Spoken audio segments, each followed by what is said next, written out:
Hello, I'm Miss Piggy, your best friend in learning physics, and today I'm gonna share with you more about the physics concept behind badminton. When the shuttlecock is launched, it moves in a projectile motion. Projectile motion is a form of motion where an object is near the Earth's surface and it moves along a curved path under the action of gravity, a downward acceleration of 9.8 meters per second square. The object will have a flight trajectory in the shape of a parabola. So what causes the trajectory of different shots to be different? One factor is launch velocity. Launch velocity affects how far it will travel. If it has a higher vertical velocity than horizontal, it will travel high but land shallow, and vice versa. Velocity does not necessarily determine displacement. And that is precisely why, even though large force is applied, the shuttlecock still did not go over the net. And besides launching velocity, launching angle also matters.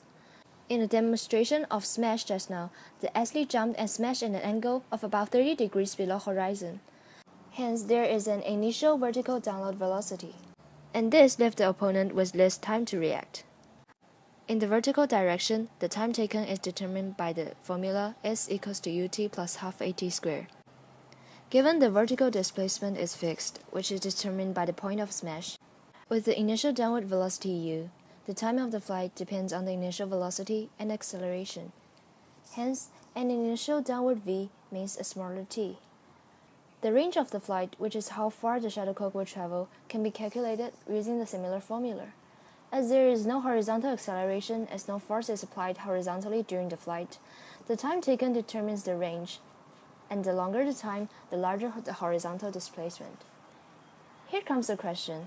Can we explain the motion of shuttlecock simply use the projectile motion?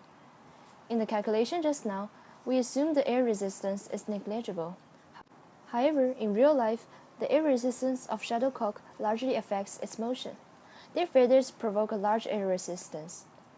In the horizontal direction, the shuttlecock experiences a net deceleration due to air resistance.